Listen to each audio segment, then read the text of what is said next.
Welcome to the tutorials together with the book to make your 2D images, single images, 3D. I'm going to walk together with you through the book and I show you what I did. It's always the best way to learn. Now, I have to make my timer go because YouTube only allows me to make videos of 9 minutes, so of 10 minutes, but I make it 9 minutes. Just walking through the book together with you. Now, need to know first, that's are the things that you always have to remember. If you scan an image from, let's say, your photo album, or you put image on your computer from your camera, make sure the resolution of the scans are at least 500 dpi. Higher the resolution, the better detail. You can also pick images from the internet. Let's say I'm gonna open the Explorer and I say picture and I go to pictures. I have a lot of pictures here and I can, well, let's see, this is a nice one, a tiger. You can see how large it is. It's not big, and you can right click and you save the image to your image folders in your library. Then you close internet, you go to computer and you go to your library, and then somewhere there are the lions. I don't know where it is. A lot of pictures here. Here's the lion. Right click and you say edit with GIMP. Now this is probably a very little image, scale image. You see it's 72 dpi and the image width is 625. Now what I always do with every picture is make it a big picture, because the bigger it is, the more resolution it is, the higher the detail you can work on. And before you save it, you can always change back to a convenient file. So I always make this 1500. This changes with it, and the resolution I always make 1000. What if I want to have a lot of detail, I make it 1500, but I'm going to repeat this a lot of times. Scale, and the image is big, so we zoom out a little, and now you see that I have a nice detail. I don't have big blocks, I have small blocks, and then you see it in the grayscale too. We make a new layer, because we're going to work with a lot of grayscales. Zoom out a little, and if you make grayscale, then you see the detail. Like this, from black to white. When you see the detail, you see there are no blocks, and that's what we need, a smooth background and a lot of images, a lot of gray to work with. Beautiful. Okay, back to the book. So the width, make it big, give you a great canvas to work with.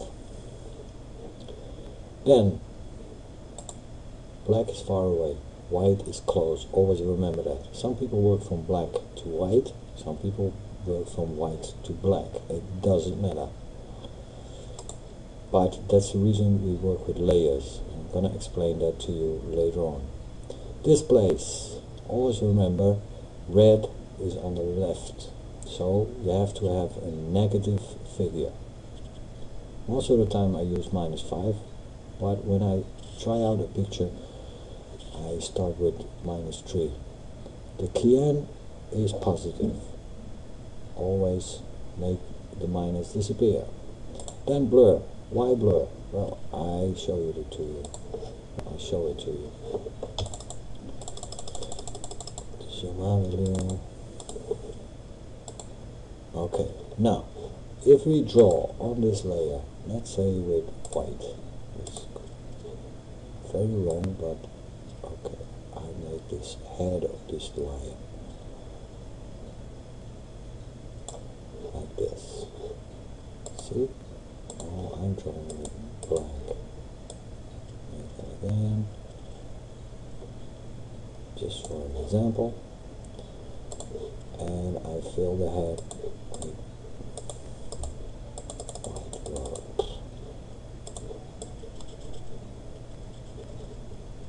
Okay. Now, why blur? I show it to you. These edges are really sharp. If you're going to make it 3D by the displays folder, that's going to be a lot of ghosting. So always use blur, Gaussian blur.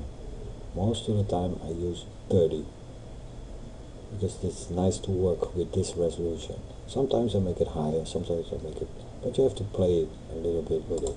Okay, and now you see here that we have many gray colors just to work with.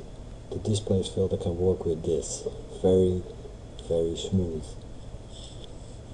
And if you zoom out, you can see that the head of the lion, the tiger, sorry, you see, is going from the foreground to the background in a nice depth. That's why we blur. Always have to blur the image. History is very important. I can go back. When I make a mistake by drawing, you know, like this, or I have a nervous tick, then I can use Control Z and it's gone. Also, I can use this, because here you're going to see exactly what I did in the history. Every step is there.